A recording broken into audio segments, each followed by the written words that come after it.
Students, in this video lesson, we are going to discuss variation of conductivity and molar conductivity with concentration. First of all,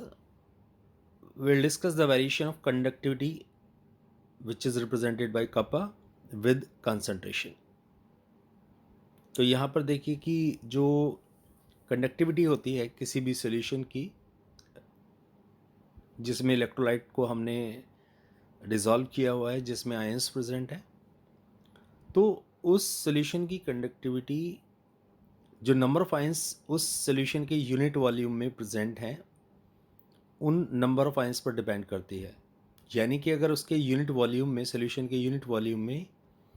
number of ions ज़्यादा हैं तो conductivity ज़्यादा होगी, और अगर number of ions कम है उस unit volume में सॉल्यूशन के तो कंडक्टिविटी कम होगी। तो अब यहाँ पर देखिए कि conductivity always decreases with decrease in concentration for both weak and strong electrolytes. यानी कि वीक और स्ट्रॉन्ग इलेक्ट्रोलाइट्स दोनों में से कोई किसी का भी सॉल्यूशन हो, लेकिन अगर हम कंसंट्रेशन डिक्रीज कर रहे हैं सॉल्यूशन की तो कंडक्टिविटी भी डिक्रीज होगी। यानी कि कंसंट्रेशन डिक्रीज करने से मतलब है कि we are increasing the amount of solvent, हम उसमें सॉल्वेंट की अमाउंट इंक्रीज कर रहे हैं। जब हम सॉल्वेंट की अमाउंट इंक्रीज करेंगे तो अमाउंट इंक्रीज करने पर जो नंबर ऑफ आयंस पर यूनिट वॉल्यूम है वो कम होते चले जाएंगे। सपोज़ पहले 1 लीटर में अगर 100 आयंस उसमें प्रेजेंट हैं और आपने उसका वॉल्यूम सोल्यूशन का 1 लीटर से 2 लीटर कर दिया सॉल्वेंट ऐड करके, वाटर ऐड करके सपोज, तो अब नंबर ऑफ आयंस वो जो पहले 1 लीटर में 100 आयंस थे अब वो 2 लीटर में 100 आयंस है। तो 2 लीटर में 100 आयंस मीन्स 1 लीटर में 50 आयंस। यानी कि अब क्या हुआ कि पर unit volume number of ions कम हो गए जब हमने कंसंट्रेशन डिक्रीज की। तो इट मीन्स क्या हुआ कि जो कंडक्टिविटी है वो डिक्रीज हो जाएगी। तो यहाँ यही रीज़न है इसका कि नंबर ऑफ आयंस पर unit volume that carry the current in the solution decreases on dilution. तो इसीलिए क्या होगा, कंडक्टिविटी डिक्रीज होगी। अब हम बात करते हैं variation of molar conductivity with concentration. Molar conductivity which is represented by lambda M. अब यहाँ पर हम बात करें तो in case of strong electrolytes, अगर हम स्ट्रॉन्ग इलेक्ट्रोलाइट्स की बात करें तो देखिए चाहे स्ट्रॉन्ग इलेक्ट्रोलाइट हो चाहे वीक इलेक्ट्रोलाइट हो, दोनों के केसेस में जो मोलर कंडक्टिविटी है वो कंसंट्रेशन डिक्रीज करने पर इंक्रीज ही होगी, चाहे वो सोल्यूशन स्ट्रॉन्ग इलेक्ट्रोलाइट का हो चाहे वो वीक इलेक्ट्रोलाइट का हो। But the reason for the increase in molar conductivity in both the cases that is different. यानी कि जो रीज़न है स्ट्रॉन्ग इलेक्ट्रोलाइट की मोलर कंडक्टिविटी इंक्रीज होने का या वीक इलेक्ट्रोलाइट की मोलर कंडक्टिविटी इंक्रीज होने का वो अलग है। हालांकि जो मोलर कंडक्टिविटी का वेरिएशन है वो दोनों केसेस के लिए सेम है। यानी कि कंसंट्रेशन डिक्रीज करने पर मोलर कंडक्टिविटी दोनों ही केसेस में इंक्रीज होगी। अब पहले बात कर लेते हैं हम इन केस ऑफ स्ट्रॉन्ग इलेक्ट्रोलाइट। देखिए स्ट्रॉन्ग इलेक्ट्रोलाइट में अगर हम बात करें तो जो नंबर ऑफ आयंस हैं इन द बिगिनिंग जब सोल्यूशन फॉर्म हुआ उस टाइम नंबर ऑफ आयंस जितने थे कंसंट्रेशन डिक्रीज करने पर, यानी कि जब हमने इसमें सॉल्वेंट या वाटर और ऐड कर दिया तो वॉल्यूम बढ़ेगा, लेकिन वॉल्यूम के बढ़ जाने से नंबर ऑफ आयंस जितने पहले बार में जब सोल्यूशन प्रिपेयर हुआ था जितने वो थे उतने ही वो रहेंगे। नंबर ऑफ आयंस और ज़्यादा इंक्रीज नहीं होंगे, जितने फर्स्ट टाइम में डिसोशिएट होकर इलेक्ट्रोलाइट ने आयंस दे दिए वो उतने ही रहने हैं, बट वॉल्यूम सोल्यूशन का बढ़ेगा। तो इसका मतलब जितने आयंस उस सॉल्यूशन में पहले प्रेजेंट थे और अभी भी उतने ही प्रेजेंट हैं, लेकिन वॉल्यूम ज़्यादा होने से उन आयंस के बीच में स्पेस बढ़ जाएगा, यानी कि उनके बीच की डिस्टेंस, इंटर आयनिक डिस्टेंस इंक्रीज हो जाएगी, जिससे कि उनके बीच का जो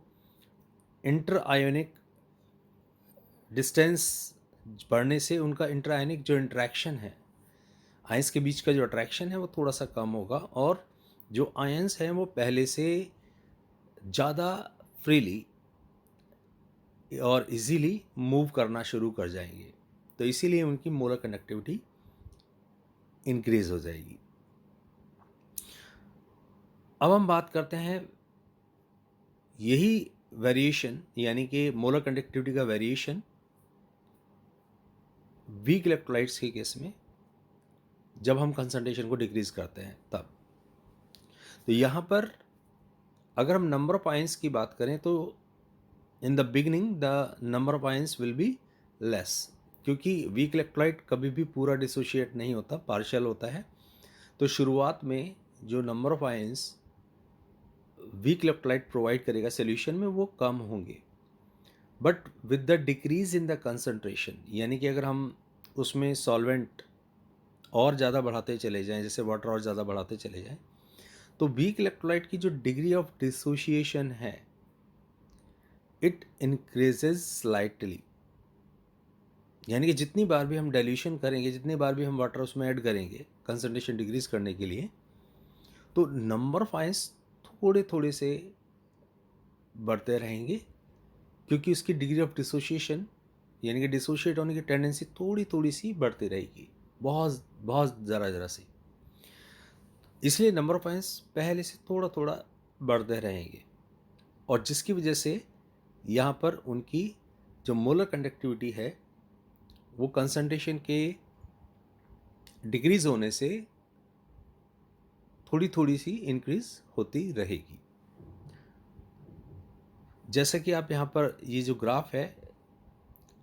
मोलर कंडक्टिविटी और square root of the concentration के बीच में, तो यहाँ पर स्ट्रॉन्ग इलेक्ट्रोलाइट और वीक इलेक्ट्रोलाइट दोनों को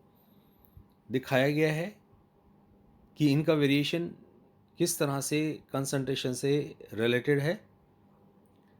और यहाँ पर एक इक्वेशन भी आप देख रहे हैं, ये जो इक्वेशन यहाँ पर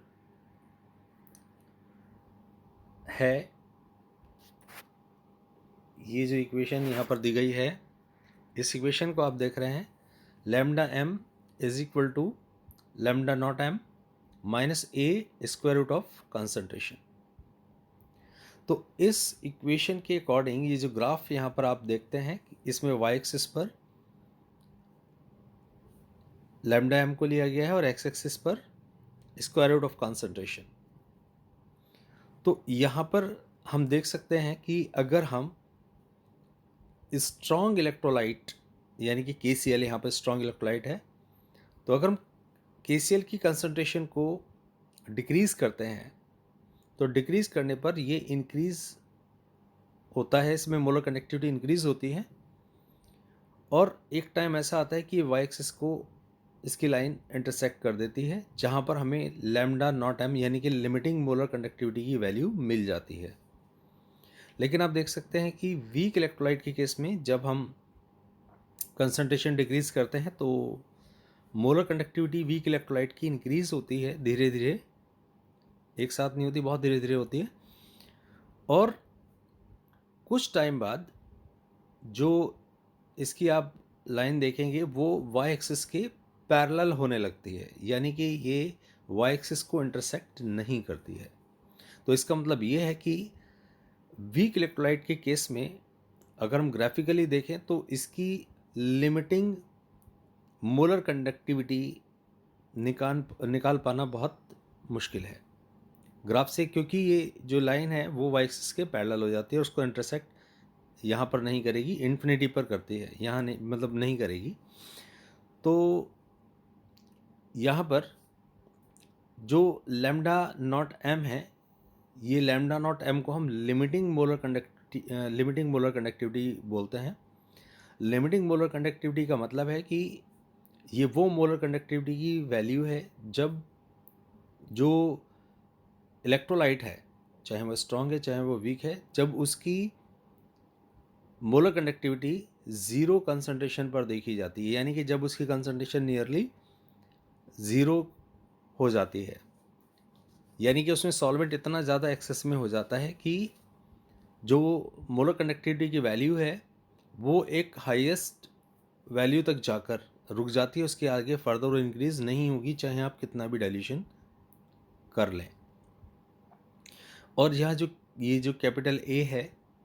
वो एक कांस्टेंट है किसी सॉल्वेंट के लिए, और ये जो वैल्यू है इस ए की, ये जो इलेक्ट्रोलाइट है उस इलेक्ट्रोलाइट के टाइप पर डिपेंड करती है, यानी कि जो कैटायन पर कितना चार्ज है और एनायन पर कितना चार्ज है उसके बेसिस पर इसका टाइप देखा जाता है। जैसे आप देख सकते हैं कि NaCl में Na आयन पर एक यूनिट पॉजिटिव चार्ज है और Cl आयन पर एक यूनिट नेगेटिव चार्ज है,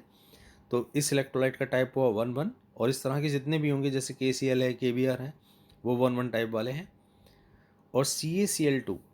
यानी कि कैल्शियम आयन पर 2 यूनिट पॉजिटिव चार्ज है और Cl पर 1 यूनिट नेगेटिव चार्ज है, तो यहाँ पर इसका टाइप हुआ 2,1 टाइप।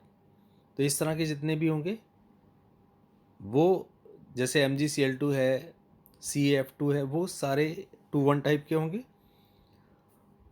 और अगला जैसे कि MgSO4, इसमें मैग्नीशियम पर 2 यूनिट पॉजिटिव चार्ज है मैग्नीशियम कैटायन पर, और सल्फेट एनायन पर 2 यूनिट नेगेटिव चार्ज है, तो इसका टाइप हुआ 2,2। तो यहाँ पर जो इस कांस्टेंट ए की वैल्यू जो डिपेंड करती है वो इलेक्ट्रोलाइट के टाइप पर डिपेंड करती है, और एक ही टाइप के जितने भी इलेक्ट्रोलाइट हैं, जैसे मैंने अभी बताया कि NaCl के लिए 1,1 टाइप है और KCl के लिए भी 1,1 टाइप है, तो उनके लिए किसी एक पर्टिकुलर टाइप के इलेक्ट्रोलाइट के लिए इस ए की वैल्यू सेम रहती है। अभी लिमिटिंग मोलर कंडक्टिविटी की हमने बात की थी, तो लैम्डा नॉट एम ये मोलर कंडक्टिविटी की वो मैक्सिमम या हाईएस्ट वैल्यू है किसी भी इलेक्ट्रोलाइट के लिए जब उसकी कंसंट्रेशन नियरली ज़ीरो हो जाती है। तो उस हाईएस्ट वैल्यू को उस टाइम उस इलेक्ट्रोलाइट के लिए उसकी मोलर कंडक्टिविटी को हम लिमिटिंग मोलर कंडक्टिविटी कहते हैं। अब यहाँ पर अभी थोड़ी देर पहले हमने जब ग्राफ में बात की थी तो उसमें ये बताया गया था कि जो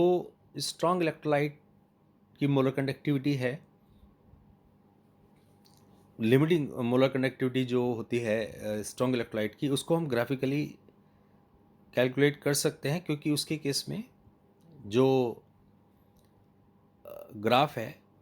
वो इस तरह से है कि उसकी जो लाइन है वो वाई एक्सिस को इंटरसेक्ट कर देती है, जहाँ पर कंसंट्रेशन ज़ीरो आ जाती है, और वहाँ हमें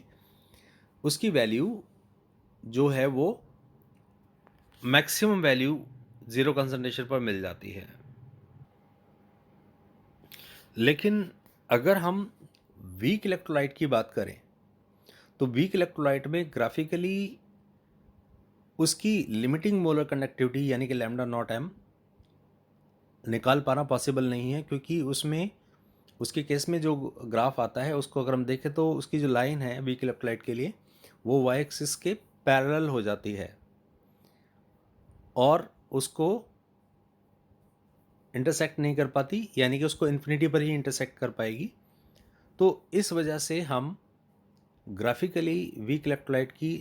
जो लिमिटिंग मोलर कंडक्टिविटी है यानी कि lambda am not,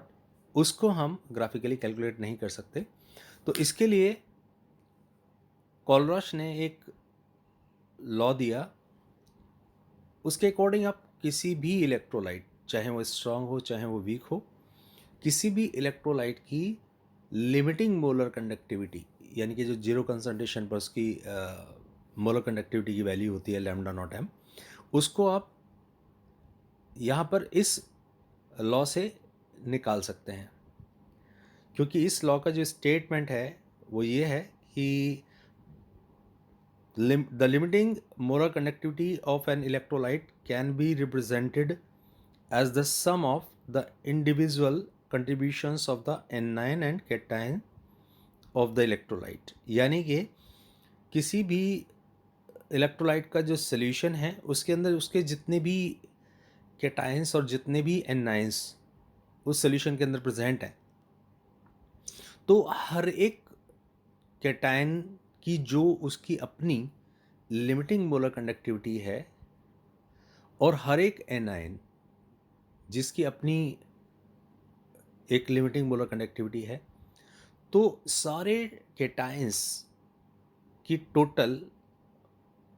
limiting molar conductivities और सारे एनायंस की मिलाकर टोटल मोलर लिमिटिंग कंडक्टिविटी, यानी कि इन सभी आयंस, टोटल कैटायंस और टोटल एनायंस, सबकी जो लिमिटिंग मोलर कंडक्टिविटीज का सम है, ये उस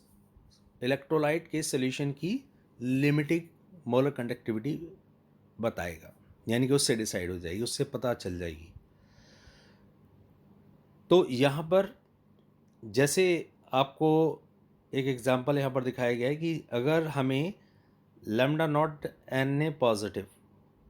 यानी कि lambda naught Na positive means this is the limiting molar conductivity of sodium cation, and lambda naught Cl negative, this is the limiting molar conductivity of anion. तो यहाँ पर अगर हमें NaCl सोल्यूशन की लिमिटिंग मोलर कंडक्टिविटी निकालनी है, तो हम NaCl सोल्यूशन में जितने भी सोडियम आयंस हैं उनकी लिमिटिंग मोलर कंडक्टिविटी और जितने भी इसमें Cl नेगेटिव आयन हैं उनकी जो मोलर कंडक्टिविटीज़ हैं दोनों का सम कर देंगे तो हमें सोडियम क्लोराइड की लिमिटिंग मोलर कंडक्टिविटी मिल जाएगी। और अगर हम कोलराश लॉ के स्टेटमेंट को जनरलाइज करें तो हम लिख सकते हैं नीचे, जैसे आप देख सकते हैं कि ये जो फॉर्मूला है ये जनरलाइज्ड फॉर्म है कोलराश लॉ की। यहाँ पर जो V पॉजिटिव है, V पॉजिटिव से मतलब है कि जो भी इलेक्ट्रोलाइट हम ले रहे हैं उस इलेक्ट्रोलाइट के 1 मोल से पॉजिटिव आयंस कितने फॉर्म हो रहे हैं। जैसे कि NaCl में अगर NaCl स्प्लिट होगा 1 मोल तो उसमें सोडियम आयन का हमें केवल 1 ही मोल मिलेगा, तो यहाँ पर V पॉजिटिव कितना हुआ 1। ऐसे ही NaCl के डिसोशिएट होने से Cl आयन कितने मिलेंगे 1 मोल से 1 मोल, तो यहाँ V नेगेटिव कितना हुआ 1। और lambda positive, lambda naught positive क्या है, limiting molar conductivity of cation, and lambda naught negative क्या हुआ, it is the limiting molar conductivity of anion. तो ये फॉर्मूला हम यहाँ पर यूज करके किसी भी इलेक्ट्रोलाइट चाहे वो स्ट्रांग हो या वीक हो उसके लिए लिमिटिंग मोलर कंडक्टिविटी की वैल्यू फाइंड कर सकते हैं। अब देखिए एप्लीकेशन ऑफ कोलराश लॉ, यानी कि हम कोलराश लॉ का यूज करके, जैसा कि अभी हमने थोड़ी देर पहले डिस्कस किया कि किसी भी इलेक्ट्रोलाइट के लिए उसकी लिमिटिंग मोलर कंडक्टिविटी को निकाल पाना पॉसिबल है अगर हमें उस इलेक्ट्रोलाइट से जो आयंस मिलते हैं कैटायंस एंड एनायन, अगर उन कैटायन और एनायंस की हमें लिमिटिंग मोलर कंडक्टिविटी वैल्यूज़ मालूम है तो उससे हम निकाल सकते हैं। जैसे कि अभी मैंने थोड़ी देर पहले हमने एक फॉर्मूला डिस्कस किया। दूसरा, जो वीक इलेक्ट्रोलाइट्स हैं पर्टिकुलरली जिनको कि हम ग्राफिकली जिनकी लिमिटिंग मोलर कंडक्टिविटी नहीं निकाल सकते, उसको हम यहाँ पर कोलराश लॉ का यूज़ करके फाइंड कर सकते हैं। और इसके अलावा किसी भी वीक इलेक्ट्रोलाइट की, जैसे कि एसिटिक एसिड है, तो उसकी डिग्री ऑफ डिसोशिएशन भी हम कैलकुलेट कर सकते हैं। Degree of dissociation means alpha, और अल्फा जो निकालते हैं वो है alpha is equal to lambda M, यानी कि lambda means molar conductivity of the electrolyte at given concentration and divided by lambda naught M, यानी कि limiting molar conductivity of that electrolyte. अब यहाँ पर देखिए एक एग्जांपल की हम बात कर रहे हैं, तो इसमें कहा गया है कि calculate lambda naught M for CaCl2। Calcium chloride के लिए हमें लिमिटिंग मोलर कंडक्टिविटी फाइंड करनी है, और इसके जो कैटायन हैं, कैटायन के लिए हमें, कैल्शियम आयन के लिए हमें उसकी लिमिटिंग मोलर कंडक्टिविटी दी है 119 साइमन सेंटीमीटर स्क्वायर पर मोल, और उसके एनायन के लिए हमें लिमिटिंग मोलर कंडक्टिविटी दी है 76.3 siemens centimetre square. Sorry, Kohlrausch law को यहाँ पर अप्लाई करते हैं। तो कोलराश लॉ को अप्लाई करने पर हम यहाँ देखते हैं कि जो कैल्शियम क्लोराइड है, कैल्शियम क्लोराइड की 1 मोल से हमें 1 मोल कैल्शियम आयन मिलता है, लेकिन 2 मोल क्लोराइड आयन मिलते हैं। तो यहाँ पर हम जब फॉर्मूला अप्लाई करते हैं तो उसमें जब हम कैल्शियम आयन की लिमिटिंग मोलर कंडक्टिविटी की वैल्यू रखते हैं, क्योंकि ये 1 मोल बना है तो इसलिए यहाँ पर, और जो क्लोराइड आयन की लिमिटिंग मोलर कंडक्टिविटी है उसको 2 से मल्टीप्लाई किया गया है, क्योंकि कैल्शियम क्लोराइड के 1 मोल से हमें 2 मोल क्लोराइड आयन्स मिलते हैं इसलिए। तो यहाँ से जब हम इनका सम करते हैं तो अकॉर्डिंग टू कोलराश लॉ हमें यहाँ पर जो लिमिटिंग मोलर कंडक्टिविटी है कैल्शियम क्लोराइड की वो 271.6 साइमन सेंटीमीटर स्क्वायर पर मोल मिल जाती है। तो इस तरह की जो प्रॉब्लम है वो आप और ट्राई करें, और ये बहुत ही सिंपल प्रॉब्लम है क्योंकि इसमें कैटायन और एनायन की लिमिटिंग मोलर कंडक्टिविटी आपको दी जाएगी और आपको फॉर्मूले में इसको रखना है। लेकिन आपको ये ज़रूर पता होना चाहिए कि उस इलेक्ट्रोलाइट के 1 मोल से कितने कैटायंस और कितने एनायंस आपको मिल रहे हैं, यानी कि V पॉजिटिव और V नेगेटिव के बारे में मालूम होना चाहिए, जो कि फॉर्मूले में अभी थोड़ी देर पहले मैंने आपको बताया था जनरलाइज्ड फॉर्म में। अब एक अगला फॉर्मूला यहाँ पर हम, जैसे कि मैंने आपको बताया था कि degree of dissociation alpha is equal to lambda M upon lambda naught M, उस पर न्यूमेरिकल डिस्कस कर रहे हैं। तो देखिएगा यहाँ पर उसने कहा है the conductivity of 0.001028 mole per litre acetic acid is 4.95 into 10⁻⁻5 siemens per centimetre.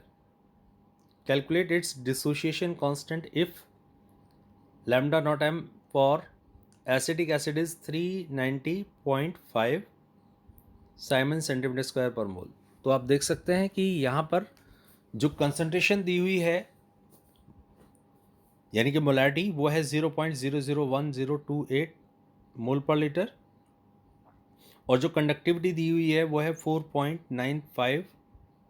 Into 10⁻⁻5 siemens per centimetre. तो कंडक्टिविटी यानी कि कप्पा दिया हुआ है, कंसंट्रेशन दी हुई है, और आपको लैम्डा नॉट एम दिया हुआ है, जबकि आपको अल्फा निकालने के लिए लैम्डा एम भी चाहिए। लेकिन लैम्डा एम गिवन कंसंट्रेशन जो आपको यहाँ पर पता है, उस पर निकालने के लिए आपको फार्मूला लगाना पड़ेगा मोलर कंडक्टिविटी फाइंड आउट करने वाला। तो lambda M is equal to kappa into 1000 upon concentration यानी कि मोलैरिटी। तो यहाँ पर हम जब कंडक्टिविटी की वैल्यू रखते हैं और कंसंट्रेशन यानी कि मोलैरिटी रखते हैं यहाँ पर, तो हमें लैम्डा एम की वैल्यू मिलती है 48.15 Simon centimetre square per mole. तो अब हम जब अल्फा निकालेंगे तो हम जो गिवन कंसंट्रेशन थी हमारी, इस पर molar conductivity 48.15 Simon centimetre square per मोल आई।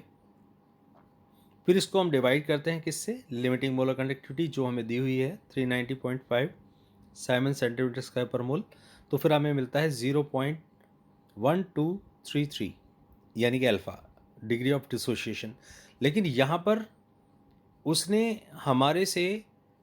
डिसोसिएशन कांस्टेंट पूछा है, और डिसोसिएशन कांस्टेंट बिना डिग्री ऑफ डिसोसिएशन के नहीं निकल पाता, इसलिए पहले हमने डिग्री ऑफ डिसोसिएशन यहाँ पर निकाली अल्फा। तो अगर हम डिसोसिएशन कांस्टेंट का फॉर्मूला देखें तो K is equal to C alpha square upon 1 minus alpha. Alpha degree of dissociation और C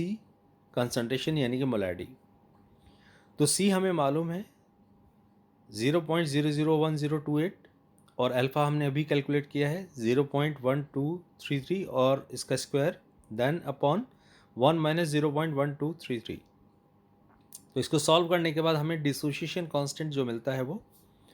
1.78 इंटू 10⁻⁻5 यहाँ पर हमें मिल जाता है, that is mole per litre. तो यहाँ पर हम देख सकते हैं कि जो अल्फा है वो डिग्री ऑफ डिसोसिएशन है और जो के है वो डिसोसिएशन कांस्टेंट है। तो इस तरीके से यहाँ हम डिग्री ऑफ डिसोसिएशन और डिसोसिएशन कांस्टेंट कैलकुलेट कर सकते हैं। अगर हमें molar conductivity eight given concentration मालूम है और लिमिटिंग मोलर कंडक्टिविटी मालूम है किसी इलेक्ट्रोलाइट के लिए, तो इस तरह की जो प्रॉब्लम्स हैं वो आपको सॉल्व करनी है। अब आप ये प्रॉब्लम्स जो यहाँ पर दी गई हैं इनको आप ट्राई कर सकते हैं, क्योंकि जो हमने अभी एग्जाम्पल्स डिस्कस किए हैं उन्हीं तरह की प्रॉब्लम्स, उन्हीं पर बेस्ड आपको ये दी गई हैं, तो इनको आपको ट्राई करना है। और इसके अलावा और जो भी प्रॉब्लम आपको जहाँ से मिले वहाँ से भी आपको इनको प्रैक्टिस जितनी ज़्यादा से ज़्यादा हो सके वो करनी है। ठीक है, तो अभी के लिए फिर यहाँ पर अभी इतना ही है, बाकी नेक्स्ट वीडियो में डिस्कस करेंगे।